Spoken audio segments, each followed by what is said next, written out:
اتنی تگڑی تھی کہ ان کی قبر کو ووٹ ملتے رہے.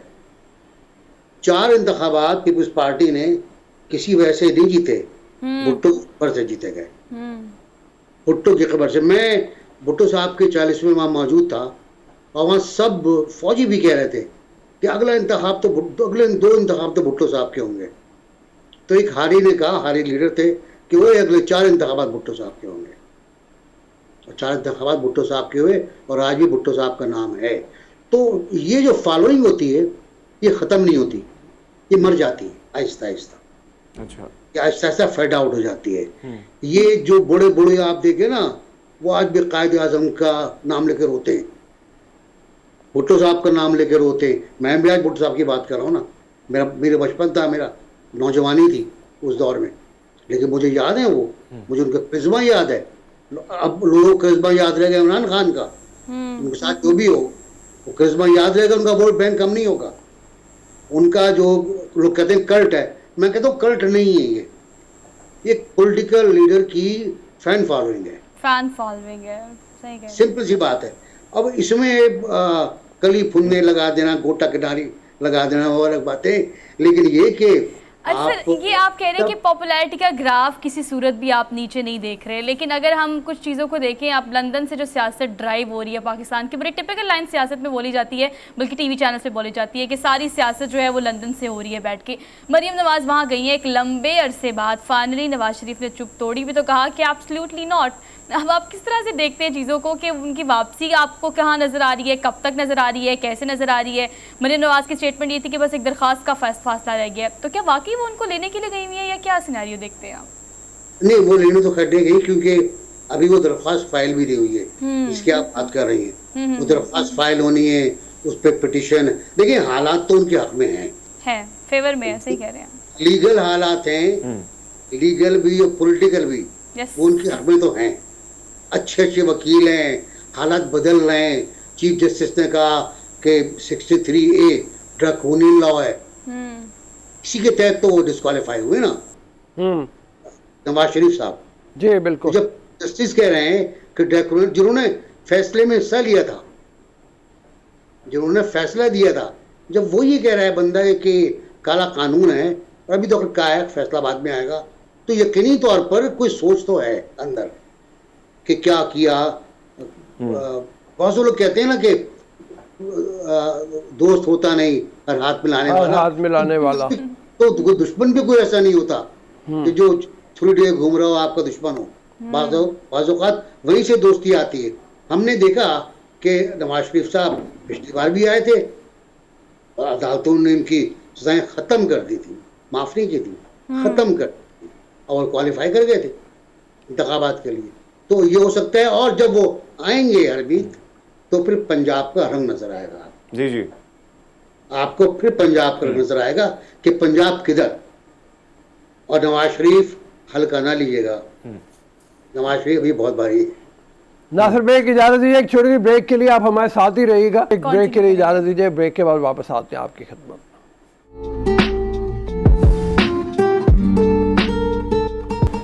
السلام علیکم. واجی بریک کے بعد مصرف مصباح ہمارے ساتھ موجود ہیں, کسی تعارف کی محتاج نہیں ہے, لیکن میک اپ میں پائنیئر ہونے کے حوالے سے ان کا نام جو ہے وہ تو پورے ملک میں کیا اب تو انٹرنیشنلی مشہور ہے. لیکن اس سے زیادہ ان کا نام جو جس کا چرچا بہت ہوا وہ اسمائل اگین کے حوالے سے ہے, کہ جس میں وہ خواتین جن کے جسم کے اوپر منہ کے اوپر تیزاب پھینک دیا جاتا ہے, ان کی ریہیبلیٹیشن کا, ان کے دوبارہ چہرے کو بنانے کا کام یہ بہت عرصے سے سر انجام دے رہی ہیں. اس وقت جس بنیاد کے اوپر ہم ان سے بات کرنا چاہ رہے ہیں اس میں وہ بھی کچھ شامل ہوگا کہ خواتین کے ساتھ ایسا سلوک کیوں ہوتا ہے, لیکن اس کے ساتھ ساتھ آج چونکہ بچیوں کا عالمی دن ہے اس حوالے سے بھی بات کریں گے. تو مسرت السلام علیکم. وعلیکم السلام. سب سے پہلے تو لوگوں کو یہ پیغام دینا, اور میرے خیال میں وہیں سے وہ بات بھی چلی جائے گی کہ خواتین کو یا بچیوں کو اتنا کمزور یا اتنا مجبور نہیں کر دینا چاہیے.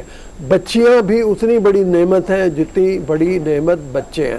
اس حوالے سے آپ کی بھی ماشاءاللہ اولادیں ہیں, بچی بھی ہے, اور جو ماشاءاللہ بڑی ترقی کی ہوئی ہے اس نے, میرے خیال میں اس وقت تمام کام آپ کا سنبھالا ہوا ہے. لوگوں کو یہ پیغام دینا اگر بچی بھی ہو ایک ہی ہو تو وہ بہت ہے. بالکل بالکل. میں سمجھتی ہوں کہ بچیوں کا ایک جو مقام ہے ہماری زندگیوں میں، ہمارے خاندان میں، وہ ایک ایسا ستون ہے جو کہ مضبوطی کو آگے لے کے بڑھتا ہے. یعنی وہی بچی جب ماں بنے گی تو وہ آپ کو پتہ ہے ایک اچھی ماں، ایک پڑھی لکھی ماں جو ہے وہ پورے معاشرے کے لیے امپورٹنٹ ہو جاتی ہے. انفارچونیٹلی ہم لوگ اپنی بچیوں کو کیونکہ کمزور سمجھتے ہیں. بہت پہلے مطلب کوئی سال نہیں گزرے جب بچیاں جو تھیں وہ بوجھ ہی تھیں. شاید ابھی بھی بہت سے علاقوں میں بوجھ ہی سمجھا جاتا ہے جہاں پہ زیادہ بیٹیاں پیدا ہو جاتی ہیں، جبکہ رسول پاک صلی اللہ علیہ وسلم، ہمارا مذہب سب یہ کہتا ہے کہ وہ رحمتیں ہیں. جیسے میرے گھر میں ہم لوگ 6 بہنیں ہیں، ٹھیک ہے. اور مجھے اچھی طرح یاد ہے کہ میرے والد صاحب اب حیات نہیں، لیکن ہر بیٹی کے بعد وہ یہ کہتے تھے کہ میرے گھر میں ایک اور نعمت کا اضافہ ہو گیا ہے. ٹھیک ہے. اور وہ جو مرحلے تھے ہماری زندگی میں، جو سچ بات ہے وہ یہی ہے کہ ہم سب بہنوں کی موجودگی جو تھی، جہاں وہ ہمارے والد کو مضبوط کرتی تھی، وہاں پہ ہمارے گھر میں عورتوں کا راج تھا. تو یہ چیز جو تھی وہ شروع سے ہی ہونی چاہیے، چاہے ایک بیٹی ہو چاہے 10 بیٹیاں ہوں. ہمارے ہاں تو بہت بڑے بڑے خاندان ہوتے. تو اس وقت ہمیں یہ ضرور چاہیے کہ اپنی بیٹی کو جہاں ہم تعلیم کا زیور دیں، وہاں پر ہم مذہب کی طرف بھی ضرور اس کا رجحان رکھیں، سمجھائیں. قرآن پڑھا دینے سے میں عالمہ نہیں بن جاؤں گی، میری بیٹی عالمہ نہیں بن جائے گی، لیکن جہاں وہ شعور آ جائے، جہاں پہ گناہ، ثواب، اچھائی، برائی، پیار، محبت جو ہے وہ آپ کو سمجھ میں آنے لگے، وہاں پہ قرآن کا ترجمہ ہونا چاہیے. ٹھیک ہے. تعلیم اس کے لیے بڑی ضروری ہے، اور ہم نے یہ دیکھا ہے کہ ہمارے ہاں عام طور پہ بچیوں کو آپ بنیادی تعلیم سے بھی محروم کر دیتے ہیں. آپ کے گھر میں اگر بچے زیادہ ہیں تو ہم نے دیکھا غریب غربا میں لڑکوں کو تو اعلیٰ تعلیم کے لیے بھیج دیا جاتا ہے، لڑکیوں کو بالکل واجبی سی تعلیم دے کے گھر بٹھا دیا جاتا ہے. تو وہ اس کا ریزن یہ ہوتا ہے کہ ماں باپ یہ سمجھتے ہیں کہ اگر ہم نے ان کو پڑھا لکھا دیا تو یہ تو ضائع ہوئے نا پیسے، کیونکہ وہ کسی اور کے گھر چلی گئی. تو اب وہ کسی اور کے گھر جا کے بھی تو اس کے بچے ہوں گے نا. آخر یہ سوچ اور یہ سمجھ جو ہے، یہ ہماری ظاہر ہے کہ معاشرے میں تعلیم کا فقدان ہے، تو جس کی وجہ سے سوچیں جو ہے وہ یا شعور جو ہے وہ کھل نہیں سکتا، بڑھ نہیں سکتا. لیکن تعلیم دینا بچیوں کو وہ بہت، میں کہتی ہوں ہر چیز کا جو نچوڑ ہے وہ یہی ہے کہ آپ بچیوں کے ساتھ ایسا رویہ نہ رکھیں جہاں پہ آپ جینڈر بائسڈ ہو جائیں.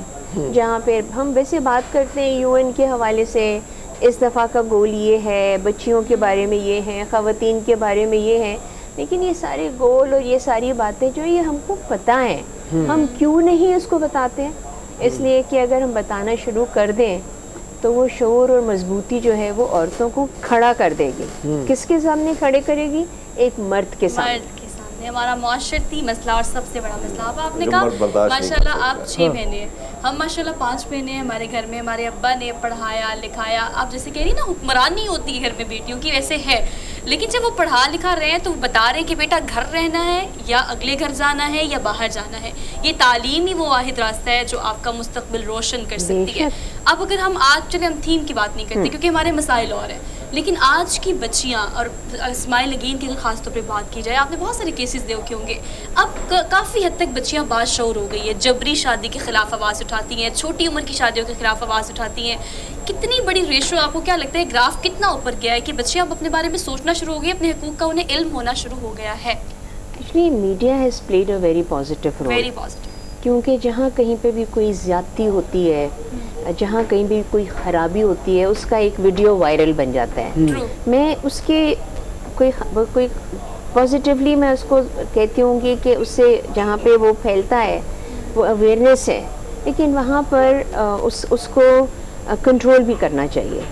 کیونکہ یہی ساری باتیں، جیسے میں تیزاب کے حوالے سے بات کروں کہ تیزاب کی اویلیبلٹی کیونکہ اتنی آسان ہے، تو کوئی بھی کمزور فرد جو کسی بھی گھر کا ہوتا ہے وہ ایک عورت ہوتی ہے، ایک بچی ہوتی ہے، اور اس کے اوپر تیزاب پھینک دینا بہت آسان ہے.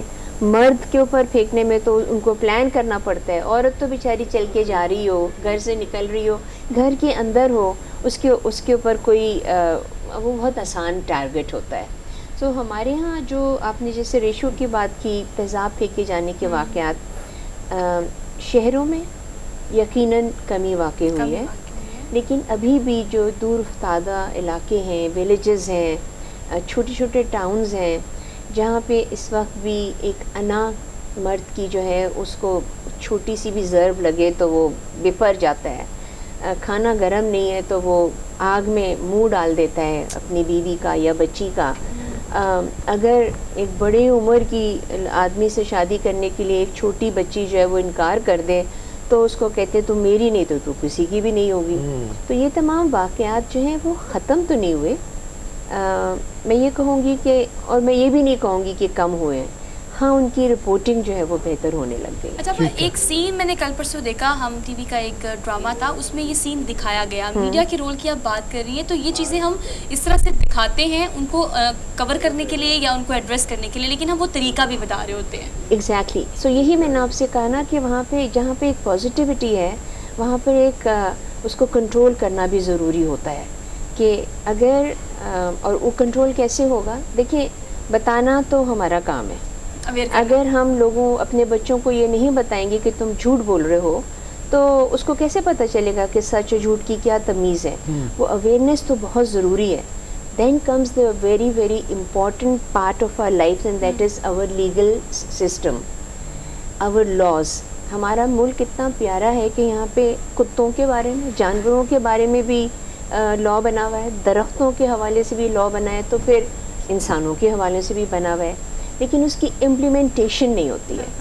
جب تک آپ کوئی ڈیٹرنٹ قائم نہیں کرتے ہیں، جب تک آپ سزا جو ہے وہ یقینی نہ، سزا سخت بنا دینے سے کبھی قانون جو ہوگا یا جرم جو ہوگا وہ ختم نہیں ہوتا. جب تک کہ وہ مطلب مجھے اچھی طرح پتہ ہے، آج بھی ہم جب دیکھتے ہیں نا تو دفعہ 302 تعزیرات ہند کے تحت آپ کو پھانسی کی سزا دی جاتی ہے. ہمیں کیسے پتا 302 جو ہے وہ پھانسی کی سزا ہے؟ ہم میں سے کتنوں کو پتہ ہے کہ تیزاب پھینکے جانے والے کا کیا شک ہے. So we have to address that issue کہ قانون بنے اور ان کو لاگو کرنا جو ہے وہ اسٹیٹ کا کام ہے. زبردست. اس مزید پہ ہم نے بات کرنی ہے. اچھا مسرت صاحبہ ایک سیکنڈ آپ کا سوال ہم شامل کریں گے، گے، آپ کا سوال شامل کریں گے. کوئک بریک لینی ہے، بریک کے فوراً بعد حمید سے ہی کنٹینیو کریں گے. واپس آتے ہیں. Keep watching good morning public.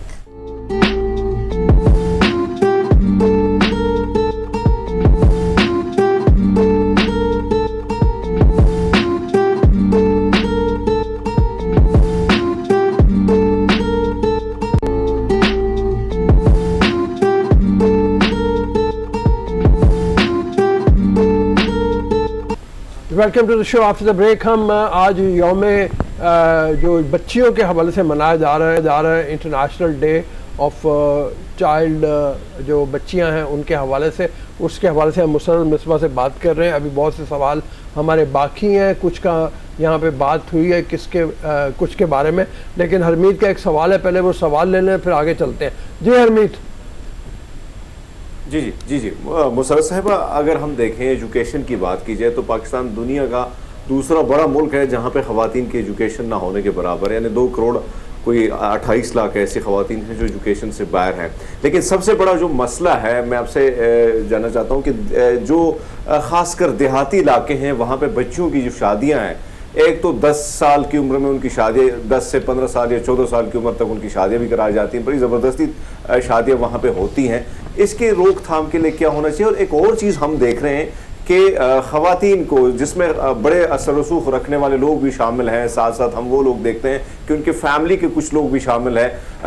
جس طرح خواتین کی اسمگلنگ اب بہت تیزی سے ہو رہی ہے، اور خاص کر ہم دیکھ رہے ہیں کہ وہ باہر ممالک کی طرف ان کو بھیجا جا رہا ہے. اور میں نے خود وہ خواتین سے میں ملا ہوں باہر دنیا میں، ان کو میں نے دیکھا اور ان سے میں نے جب پوچھا تو کسی نے کزن کے ساتھ، کسی نے کوئی مامے نے جا کے اسی طرح اس کو اسمگل میں بھیجا.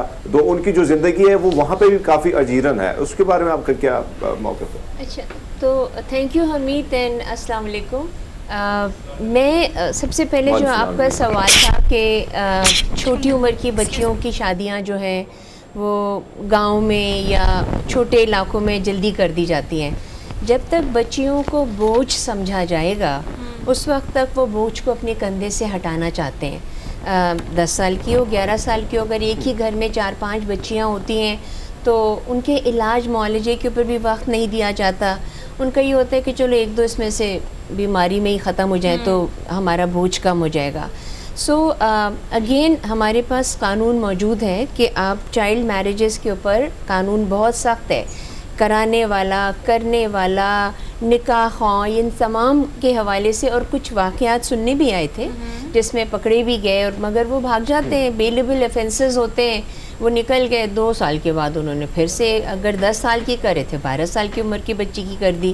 سو ہمیں ابھی جو ہم ڈسکس کر رہے تھے وہ یہی بات کر رہے تھے کہ قوانین بنا دینے سے جو جرم ہوتا ہے وہ ختم نہیں ہوتا ہے بلکہ اس کو لاگو کرنے سے ہوتا ہے. تو جتنا ہم ویڈیوز وائرل کرتے ہیں ان کی ذاتی کے اوپر, اگر ہم وہی ویڈیوز جس میں ان کے ساتھ ان کی سنوائی ہو گئی ہو, ان کو انصاف مل گیا ہو, وہ بھی تو وائرل کرے نا, تاکہ خواتین کے اندر وہ ایک ہمت آئے کہ ہاں اگر کوئی چیز غلط ہوئی ہے تو مجھے انصاف مل گیا. نمبر 1.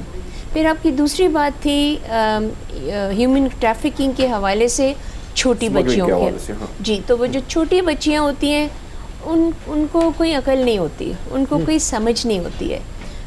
ان کو تو یہی کہا جاتا ہے نا کہ تمہارا خالو یا ماموں یا یہ کزن ہے وہ وہاں لے کے جائیں گے اور وہاں پہ نوکریاں اچھی ہیں. وہ وہاں پہ نوکریاں نہیں کرتی ہیں, ان کے ساتھ ٹوٹل پروسٹیٹیوشن ہوتی ہے. ٹھیک ہے جی, نمبر 1. نمبر 2, یا وہ ہوم یوزرز جو ہوتے ہیں, ہوم میڈس, لائک چھوٹی بچیاں, ادھر کوئی چیز غلط ہوئی, ان کو پتہ ہی نہیں ہے, وہ گاؤں سے نکل کر آئی ہیں. آپ ان کو ایک شہر کے گھر میں ڈال دیں گے کہ یہ صفائی کرنے والی لڑکی ہے, اس کو نہیں پتہ ہے. پھر اس کے ساتھ فزیکل وائلنس ہوتے ہیں. پھر وہ کس کو بتائے, کس کو بولے, کیونکہ وہ تو ایک ایسے اجنبی ملک میں آ گئی ہے, شہر میں آ گئی جہاں پر اس کے کوئی جاننے والے ہی نہیں ہے, کوئی اپنا ہی نہیں ہے. تو اس لیے اگین ہماری جو الیگل جو یہ ٹریفکنگ ہوتی ہے اس کو کنٹرول کرنے کے لیے بہت سے اسٹیٹ کے ادارے ہیں جو کہ اس کو روک سکتے ہیں. اور سب سے بڑا جو ادارہ ہے وہ پروٹیکٹریٹ کا ہوتا ہے, جہاں پر اگر کوئی کام کے حوالے سے, تو اس میں وہ ایج, کون, کس نے بھیجا, اگر ایک والد صاحب جو ہے وہ اپنے بچوں کو بلوانا چاہتے ہیں تو اس کی بھی ایک پوری, یعنی کہ ایک کوئی ویریفیکیشن یہ سب کچھ ہوتا ہے. لیکن تھوڑے سے پیسے دے کے جو دل چاہے لکھوا لیجئے. تو ان چیزوں میں اگر کبھی پکڑ ہو جائے اور پکڑ ہو کے وہ ویڈیو ویسے ہی وائرل ہو تو شاید چیزیں تھوڑی سی بہتر ہونے شروع ہو جائیں. جو ینگ بچیوں کی جو یہ ٹریفکنگ ہو رہی ہے اس کو سٹاپ کرنا بہت ضروری ہے, کیونکہ ان کی زندگیاں ختم ہو گئیں. پھر وہ چھوٹی ہیں, وہ تو جس طرف سے ان کو موڑ دو ویسے ہی بن جاتی ہیں. اور وہ مطلب یہ ہے کہ جب تک وہ ان کی ٹریفکنگ ہوتی ہے اور ان کو مس یوز کیا جاتا ہے, ان کو پروسٹیٹیوشن میں ڈال دیا جاتا ہے, اس وقت دیر بہت ہو جاتی ہے. جب تک وہ احساس کرے کہ میں ایک لڑکی ہوں, اب اس کے لیے بڑی والدین کے اوپر, بھائیوں کے اوپر, خاندان کے بڑوں کے اوپر ذمہ داری عائد ہوتی ہے کہ ان بچیوں کو پروٹیکٹ کریں. لیکن انفارچونیٹلی جیسے آپ نے بتایا اپنے ہی ماموں کا بیٹا, چچا کا بیٹا, وہ اس میں انوالو ہو جاتے ہیں. اس طریقے سے غربت ہے, کیونکہ لوگ کہتے ہیں چلو یہ جا رہے ہیں, پیسے مل رہے ہیں. اب جو ریپ کے کیسز ہوتے ہیں چھوٹی بچیوں کے, اور کتنے بڑے بڑے واقعات ہوئے ہیں, مطلب آپ کو پتہ ہے زینب کیس کے بعد لا بھی بن گیا ہے. لیکن وہ بچی جو کہ بہت چھوٹی عمر کی ہے, وہ اپنے محلے میں خوش ہے, وہ سب لوگوں کو جانتی ہے. ماں باپ کا, اس خاندان کا, اس گھر کے مرد کا یہ کام ہوتا ہے کہ وہ ان بچیوں کو اور بچوں کو بھی, لڑکوں کو بھی, ان کو وہ پروٹیکشن دے, نظر رکھے کہاں جا رہی ہیں, کہاں سے آ رہی ہیں, دیر کیوں ہو گئی, سویر.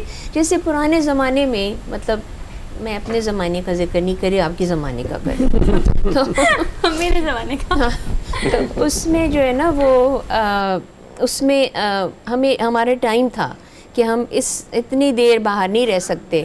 اگر ہم کسی کے گھر میں جاتے تھے, کوئی شادی ہے, کوئی سالگرہ ہے, اسکول کالج کے, تو پہلے ماں باپ معلومات کر آتے تھے گھر سے کہ یہ کس کے گھر جا رہی ہیں, یہ کون لوگ ہیں یہاں پر, کہاں پر ہوگا. تو یہ تمام باتیں وقت کے ساتھ ساتھ ختم ہو گئی ہیں. ماں باپ کا شاید کانفیڈنس اپنے بچوں پہ زیادہ ہو سکتا ہے کہ ابھی وہ سب جانتے ہیں, لیکن بچے سب نہیں جان سکتے, بچے بچے ہی ہوتے ہیں. یا ایک فیکٹر آپ کا یہ بھی ہو سکتا ہے کہ بچوں کا بھی اپنے ماں باپ سے انٹریکشن ایسا ہو گیا کہ زیادہ تر بچے کہتے ہوئے دیکھے جاتے ہیں کہ آپ کو تو نہیں پتا, اب تو ایسے ہی ہوتا ہے, اب تو ایسے ہوتا ہے. خیر جو بہت غلط چیز ہے. بہت ساری چیزوں میں کہا جاتا ہے کہ شاید ہم وہ آخری جنریشن ہے جو شاید کچھ بچا سکے تھوڑا سا والدین کا جو روب اور دبدبہ ہے اس کو قائم رکھنے کے لیے.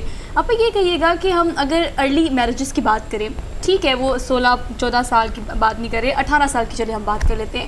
پاکستان دنیا بھر میں چھٹا ایسا ملک ہے جو کہ کم عمری کی مائیں زیادہ تر پاکستان میں پائی جاتی ہیں. اس حوالے سے آپ کو کیا لگتا ہے کہ کم عمری کی جو مائیں ہیں وہ بہت ساری بیماریوں کا شکار, بہت سارے مسائل کا شکار, پھر آگے سے آنے والی نسل کو اچھے طریقے سے آپ پروان نہیں چڑھا سکتے.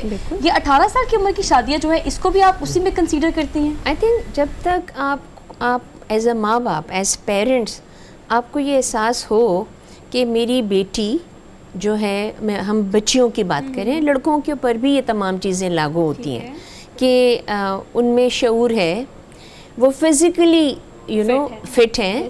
خدا نہ اچھا ہمارے بچیوں کی شادیوں کے وقت ماں باپ ان کی میڈیکل پرابلمس کو چھپاتے بھی ہیں. بالکل ایسے ہی ہے. ان کو پتہ ہوتا ہے کہ ان کو یہ مسئلے مسائل ہیں, لیکن وہ چھپاتے ہیں کہ ایسا نہ ہو کہ پھر شادی نہیں ہوگی. بھئی آپ اس کا علاج کرا, رشتہ ٹوٹ جائے, ہاں رشتہ ٹوٹ جائے یا ان کو پتہ نہ چلے اور کوئی بتا نہ دے, اتنی خاموشی کے ساتھ. اب مثال کے طور پہ ابھی ہم یہ پورا جو ٹائم ہے وہ بریسٹ کینسر کے حوالے سے بچیوں کی باتیں ہو رہی ہیں, اور اس میں ہم بار بار بتا رہے ہیں کہ اس کی آگاہی ہونی چاہیے.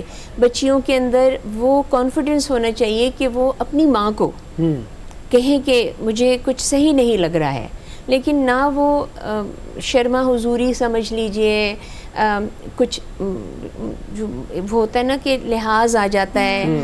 پھر اگر ماں کو بتاتے وہ کہتی نہیں کوئی ایسی بات نہیں ہے, بس ٹھیک ہے, اس بارے میں بات ہی نہیں کرنی. ہاں اس کی بات ہی نہیں کرنی. وہ بچیاں پھر بعد میں کتنی تکلیف سے گزرتی ہیں, کتنی پریشانیوں سے گزرتی ہیں, زندگی ہار جاتی ہیں, زندگی کی بازی ہار جاتی ہیں. اس لیے ہمیں چاہیے کہ ہم اپنے ایز پیرنٹس, ہمارے اوپر بہت بڑی ذمہ داری ہے. آپ نے صحیح کہا کہ شاید ایک آپ لوگوں کی جنریشن جو ہے وہ آخری جنریشن ہو جس میں شاید بچے کچھ سن لیں, کیونکہ بچے جو ہیں وہ بہت کچھ جاننے لگ گئے ہیں. لیکن میرا اور آپ کا یہ کام ہے کہ ہم اپنے بچوں کو جہاں وہ اویئرنیس اپنے اندر لا رہے ہیں, جہاں وہ گھنٹوں بیٹھتے ہیں کمپیوٹر کے سامنے, اور جب آپ پیچھے آ کے کھڑے ہو جائیں تو وہ ٹھک سے بند کر دیتے ہیں. there must be something not right that they are watching or they don't want you to hear or listen or watch.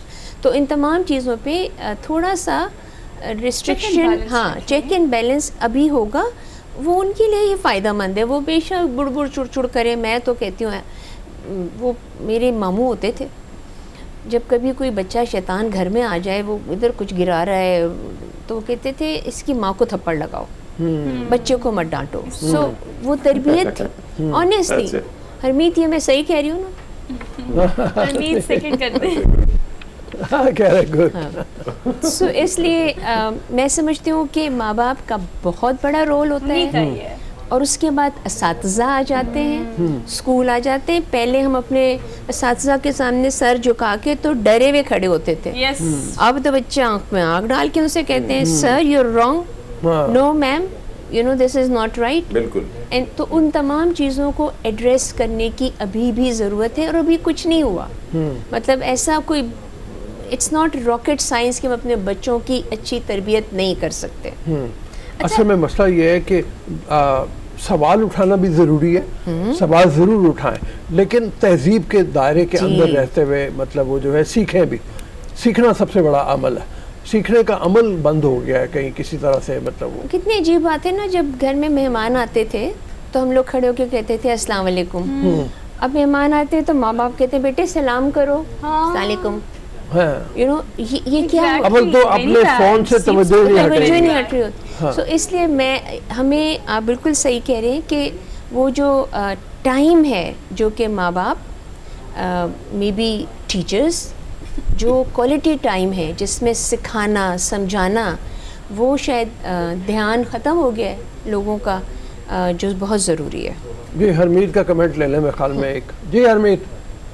جی اچھا ہم ہمیشہ جب بات کرتے ہیں، جب زیادہ بات آتی ہے والدہ پہ ہی آتی ہے، اور ہم کہتے ہیں کہ جو بچیوں کی بات آتی ہے پھر والدہ کو اس کے ساتھ بہت ساری رسپانسبلٹی اس کے کندھوں پہ بھی ڈال دی جاتی ہے. اس میں والد صاحب کا کتنا کردار ہونا چاہیے، تھوڑا اس کے بارے میں بتائیے گا، کیونکہ بہت ساری ذمہ داری جو ہے مرد حضرات نے اپنے کندھوں سے پھینکی ہوئی ہے کہ بھیا سارا کام جو ہے وہ خواتین ہی کریں گی، مائیں کریں گی. ایک اچھا جو تربیت گاہ ہوتی ہے، ایک گھر جو ہوتا ہے، وہاں پہ ہر چیز کو بیلنس ہونا چاہیے. یعنی کہ بچے جو ہوتے ہیں وہ اپنے ماں باپ کا پرتاؤ ہوتے ہیں، ان کا عکس ہوتے ہیں. اگر جیسے جیسے ہم بڑی عمر میں جاتے ہیں تو ہمیں اکثر لوگوں کی تم تو بالکل اپنی ماں کی طرح کام کر رہی ہو، یہ تو بالکل اپنے باپ کی طرح بیٹھتا ہے اور چلتا ہے. یہ تمام چیزیں اس لیے ہے کہ ہمارے اندر ہمارے ماں باپ موجود ہیں، اور اگر ہم اس کو بیلنس نہیں کریں گے، جب تک ہمارے گھروں میں ایکوالٹی نہ ہو، یعنی کہ اگر ہم کھانے کے ٹیبل پہ بیٹھے ہیں تو بیٹے کو اچھی بوٹیاں دے دی جائیں اور بیٹی انتظار کریے کہ اب میری باری آ رہی ہے. یہ عام گھروں میں ہوتا ہے کہ بچیوں کے ساتھ جو بھی سلوک ہے ایسا، یہ جو انیکوالٹی ہے، یہ جو ایسا سلوک ہے جو کہ عام ہوتا ہے، لوگ دھیان نہیں دے رہے ہوتے ہیں. مجھے اچھی طرح یاد ہے، میں بڑا اپنے نانی اماں کو اور اپنے گھر والوں کو اس لیے یاد کرتی ہوں کہ نانی اماں نانا با کے ہوتے ہوئے سب سے پہلے جو کھانے کا برتن تھا، سالن ہوتا تھا، وہ نانا با ہمیشہ نانی ماں کو پکڑاتے تھے. اچھا اور وہ انہوں نے ڈالا، اور اس کے بعد پھر والدہ اور بہنیں، اور سب سے آخر میں جو ہے وہ بھائیوں کی باری آتی تھی، یا نانا با کے پاس وہ واپس ڈش آتی تھی. سو اس وقت بھی اگر یہ چیزیں کیونکہ ہمارے ذہنوں میں ہیں، آپ کو اپنے بچوں کے ذہنوں میں ڈالنی چاہیے، اینڈ آئی ایم شیور کہ کچھ نہ کچھ ان کے بچوں کے اندر بھی آئے گا. وہ چیزیں اگر ہم شروع سے بتائیں، بچوں کو الف بے سکھاتے ہیں، تبھی تو وہ ابا بابا اور عام لا اسی وقت سکھانا چاہیے. وہ پیار، وہ محبت، اور خالی ہرمیت ماں کا جو رشتہ ہے نا، اس کی اہمیت جو ہے وہ اپنی جگہ پر ہے، لیکن وہی خالی رشتہ نہیں ہے. سارے رشتے جو ہیں، چاہے وہ بہن کے ہوں، چاہے خالہ کو ہوں، چاہے پھپھو کے ہوں. آپا کے ایکسپریشنز. لیکن آپ کو پتہ ہے ساری کنورسیشن میں جو سب سے اچھی بات تھی نا آپا، وہ یہ کہ damage is not done yet. Yes, یہ سب سے اہم بات ہے. اپنے گھر میں آپ ہیں، ہم ہیں، جن کی شادیاں ہو گئی ہیں وہ بھی، جن کی نئی شادیاں ہوئی ہیں وہ، اور جنہوں نے بھی شادیاں کرنی ہیں وہ. ہم آنے والی نسل کو اس طرح سے ان کی تربیت کر سکتے ہیں کہ اپنی ویلیوز، نارمز کو بچایا جا سکتا ہے. اور گھر میں یہ چیز ایک عورت ہی کرتی ہے، معاشرے میں ایک چیز عورت ہی کرتی ہے، نسل بنانے والی عورت ہی ہوتی ہے. اور باپ کا جیسے آپ نے سوال کیا، مجھے یاد آ گیا کہ باپ کے بھی کندھے کے اوپر ذمہ داری ہونی چاہیے. ہمیشہ بیڈ کاپ گڈ کاپ کھیلا جاتا ہے، ٹھیک ہے نا. جب میں نے ڈانٹا تو پھر باپ جو ہے وہ خاموش ہو جاتا ہے، جب باپ ڈانٹ رہا ہو تو ماں خاموش ہو جاتی ہے. کیونکہ بچوں کو یہ پتہ ہونا چاہیے کہ ہم کسی سے اپنا ڈسکشن کر سکتے ہیں. They should be doors, windows open ان بچوں کے ڈسکشن کے لیے جہاں پر وہ سن نہ رہے ہوں یا سمجھا نہیں پا رہے ہوں. ہم نہیں سمجھ رہے، ہمارے اندر کمی ہے، ان بچوں میں نہیں ہے. وہ اگر زیادہ بڑھ گئے ہیں اور ان کو زیادہ نالج آ گئی ہے تو ہمیں سمجھنے کی ضرورت ہے. وہ اپسیٹ ہو جاتے ہیں، آپ کو نہیں سمجھ میں آ رہا. یہ اسی طرح ہوتا ہے، آپ کو نہیں پتہ، جیسے آپ نے جملہ بولا، وہ اس لیے نہیں پتہ کہ واقعی ہمیں نہیں پتہ ہے. سو جہاں آپ اپنے بچوں کو کمپیوٹر کے اندر بیٹھنے کی اجازت دیتے ہیں، وہاں خود بھی بیٹھیں، خود بھی سیکھیں. بیلنس لائف ہی ہے. آپ thank you so much for being here. ہمیشہ بہت خوشی ہوتی ہے آپ کی باتیں سن کے اور آپ کو اپنے اندر یہاں بیچ میں موجود دیکھ کے. تو اب ہمیں لینی ہے ایک چھوٹی سی بریک سے، کوئک بریک لیتے ہیں، واپس آتے ہیں. آپ دیکھتے رہیے یہ پروگرام جسے ہم کہتے ہیں good morning public. Welcome back after the break. So basically آج پورے پروگرام کا زیادہ تر سیگمنٹ ہم نے اس چیز پر کیا ہے کہ بچیوں کا عالمی دن منایا جا رہا ہے پاکستان سمیت پوری دنیا میں. ہم نے بہت ایک ڈیٹیل گفتگو کرنے کی اس پر کوشش کی ہے، لیکن بہت ساری تنظیمیں، بہت سارے ادارے، بہت سارے ینگ بچے جو ہیں وہ اس پر بڑا بہترین کام کر رہے ہیں. آپ سے ملاقات کراتے ہیں مدیحہ انصاری ہمارے ساتھ موجود ہیں، فاؤنڈر ہے سٹیز فار چلڈرن کی. اس کے علاوہ اسٹریٹ کنیکٹ چلڈرن جو ہے اس پر بہت زیادہ کام کیا ہے. وہ بچے ہوں یا بچیاں ہوں، سیکھ سکھاؤ